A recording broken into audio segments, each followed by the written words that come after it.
Hey, Julia from Julia Hill Fitness here. So we are back today with answers to probably the main question that I get from my clients, from potential clients, from any of my Facebook groups, social media accounts is how do I start getting fit? How do I start getting results? And I want to talk about this because usually what happens is we try to go from 0 to 100. We pick up all of these really kind of complex rules, cutting things out, workout programs that are really more complicated than they need to be. And we forget that there's kind of a baseline of movement and eating patterns that can really change the game for you, and they're super simple. They're not going to flip your world upside down. They're not going to be overly stressful. These are things that really the average person can do starting right now. So let's go through them. There are 4 simple changes or additions or deletions, however you want to talk about them. 4 simple steps essentially that you can literally take starting today, starting tomorrow, and feel better pretty instantaneously. Are you gonna look like you're ready to step on stage in a sparkly thong bikini? No, but that takes a different level of dedication, and honestly it's not what most people want or need. And so that's kind of the specific thing, right? Like if you want to step on stage and do a bikini competition, that's going to take some complexity, right? But if your goal is to feel better and look better and move better and live better, that doesn't take that kind of complexity, okay? So let's dive right in. First things first is you have to strength train. That's number 1. You don't have to go and step into the squat rack immediately and lift super heavy weights. You don't have to work out 5 days a week, but you have to strength train. You have to add resistance training into your weekly routine. If you don't do any resistance training at all right now, I would say start by adding 1 to 2 workouts a week. And really that's all it's gonna take for you to start to get those benefits, right? If you dabble a little bit here and there, try to set a routine, try to go 3 days a week and kind of get really consistent with that strength training. And then obviously if you're sort of already into this, you're gonna take that up another notch. And in that case, what I would say is make sure that you're following a routine that is specifically directed towards your goals. So that's number one piece of advice kind of across the board is make sure that you're strength training, okay? You will get that a million times on this account. Anywhere that Julia Hill Fitness is, you'll see it. So that's number 1. Number 2 is movement throughout the day is non-negotiable. We tend to have jobs now where we sit our butts down in chairs and we don't move for the whole day.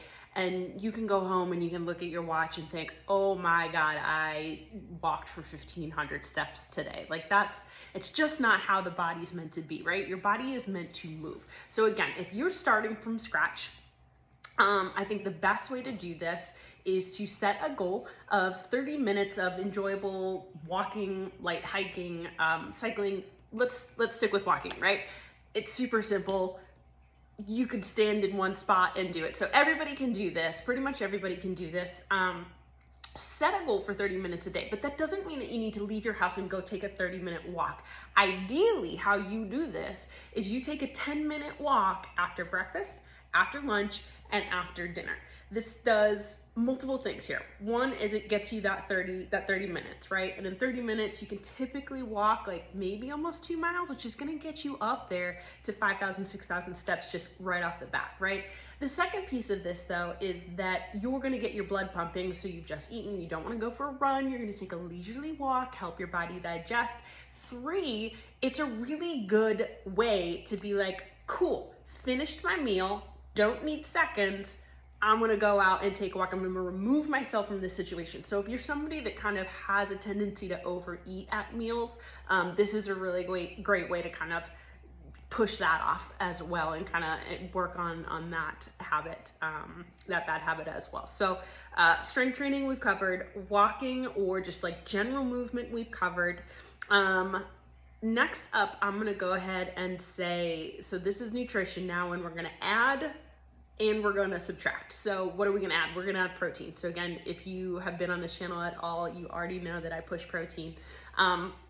listen, your body builds with protein. There's more to what protein does. It's involved in hormone maintenance, and it's a catalyst for a lot of internal processes. There's so much, but when we're talking about adding in strength training, changing your body so that it's healthier and stronger and fitter, that means improving body composition, right? So it means burning excess body fat that maybe you're carrying around and you don't need, and building muscle that's gonna make you feel better, it's gonna make you look better, and it's gonna improve your quality of life, right?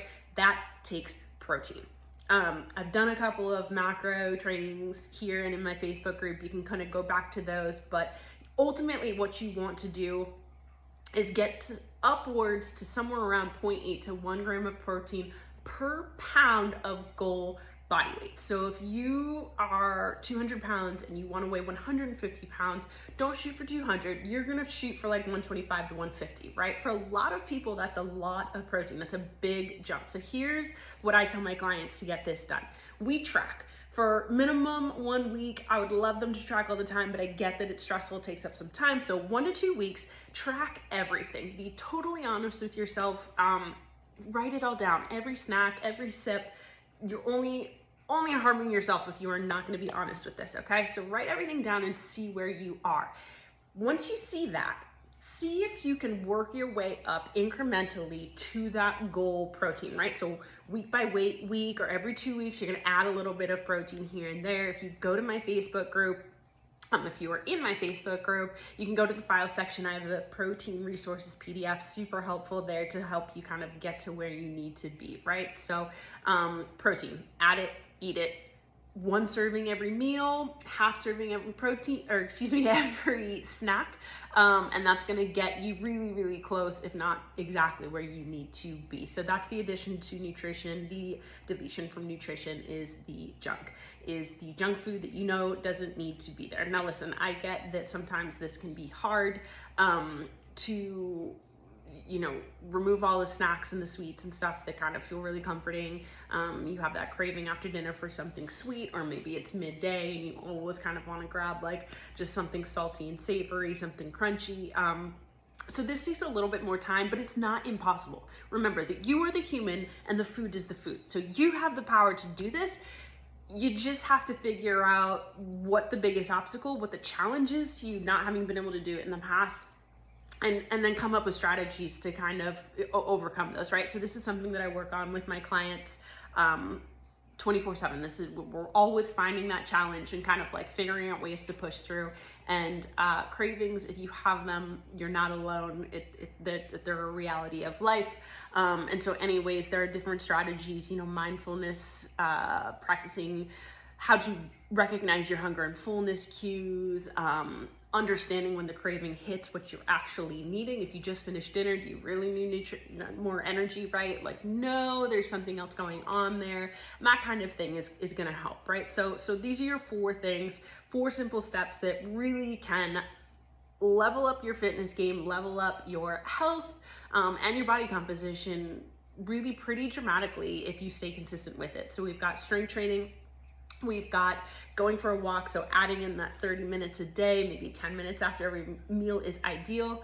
You want to make sure that you're getting enough protein, and then you want to just get rid of the junk, right? So 4 simple things. Everybody can do these, I promise you. If you need help, leave me a message. This is literally what I do, but I think that you can probably get started with this on your own and really kind of crush it. So get after it, keep it simple, stay consistent.